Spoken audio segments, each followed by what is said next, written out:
Welcome to the Explainer. So today we're going to talk about Xiaomi, the tech giant. And we've got a question to answer. Are they true innovators or are they just really, really good at paying tribute to other people's work? Let's get into it. Okay, so at the center of this whole thing is the founder, Lei Jun. And this guy, well, ever since he was in college reading about Apple, he's been a massive Steve Jobs fanboy. I mean, right down to the black shirt and jeans combo he rocks on stage, the whole 9 yards. And the story he's built around himself, it's classic underdog stuff. The local hero, the scrappy startup taking on the big, bad tech giants. All for the love of the game, bringing amazing tech to the masses. It's a great story. But what if that's not the whole story?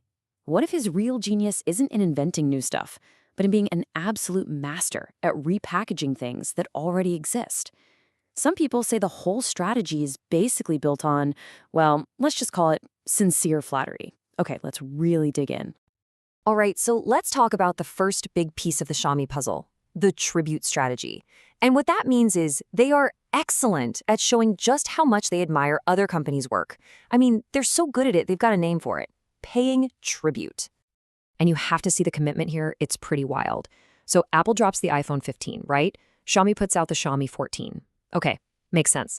But then, instead of a 15, they just skip it. They jump right to the Xiaomi 17.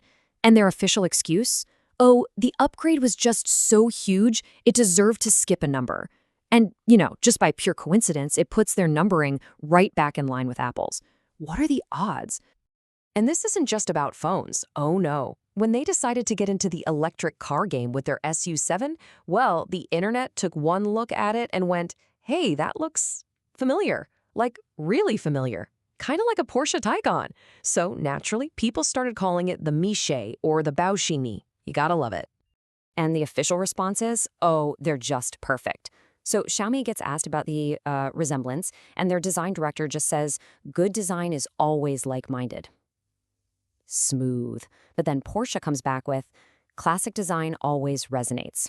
That is some top-tier corporate-level shade right there. It's like watching a tennis match where the rackets are billion-dollar companies. And get this, it's not just about how things look, it's about how they're built. Lei Jun actually stood up on stage and said, yeah, to build our car, we bought 3 Tesla Model 3s and just took them apart, to see how they work. I guess it's not technically reverse engineering if you just announce it to the world, right? Genius. Okay, so that's the tribute part. But that's only half of it. The other half is the story they tell. And this is where the real magic happens. Because they're so good at selling a feeling, the actual product almost doesn't matter. And people have totally figured out the formula. Netizens in China have basically boiled down every Lei Jun keynote into a 4-step plan. Step 1, start with some tears. Step 2, tell a heart-wrenching story of hardship. Step 3, make everyone feel like they're part of one big family. And then, step 4, sell the thing. And man, does it work. And here's the real kicker, the genius of it all. This feeling of authenticity, the tears, the we're in this together vibe, that's not real. It's a product. It's what we'd call engineered sincerity. It's like one of those candid Instagram photos that took 50 tries to get right. It feels genuine, but every single part of it is planned. And it's brilliant, because suddenly you're not just buying a gadget, you're joining a movement. By the way, if you're getting a kick out of this deep dive into marketing genius, maybe you could, not just pay tribute to our subscribe button. Go ahead and click it. We promise all our ideas are original. No fine print necessary. Okay, now we're getting into my favorite part. This is where things go from clever to kind of reality bending. Because if the product isn't quite there, hey, no problem. You just change the definition of reality itself. Welcome, my friends, to the My Style definition. So you'll see a poster, right, and it screams in giant letters, King of Backlight Photography. And you're like, whoa, no way. They did it. This phone is going to be insane for taking photos into the sun. But then you look a little closer. You might need a magnifying glass, but you'll see this tiny little line of text, and it says that being the king of backlight photography is our product goal. It's not a feature, it's an ambition. It's like me saying I'm the king of basketball as a goal. They pull the same move with their car. They advertise a 0 to 100 km/h time of 1.98 seconds. That is insane, like hypercar level fast. You're thinking this is a genuine breakthrough. And then you see it, the little asterisk, the footnote. And what does it say? Excluding start time. I'm not kidding. They measured the 0 to 100 time by not including the start.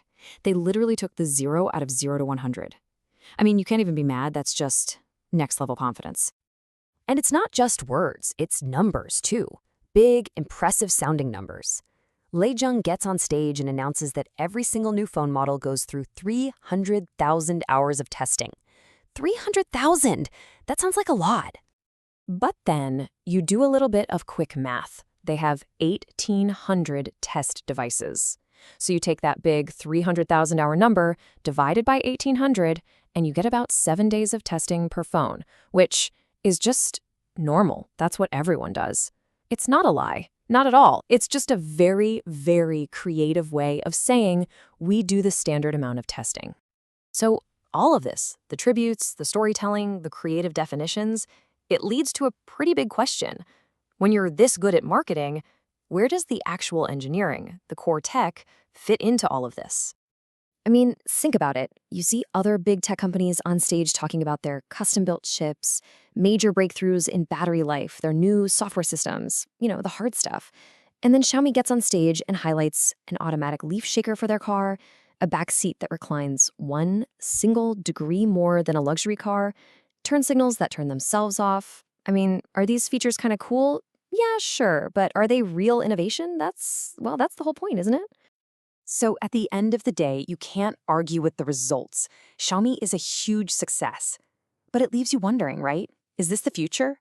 Is a company built on brilliant marketing and inspired design, is that a sustainable way to become a true legend in the tech world? Or is it all just an amazing magic trick? This explainer, by the way, was produced by the one and only FireflyHaku. And trust us, their work is totally original. We looked for the fine print, there's none. All right, that's it for us. Thanks so much for hanging out. We'll see you next time to unpack another big topic. Take care.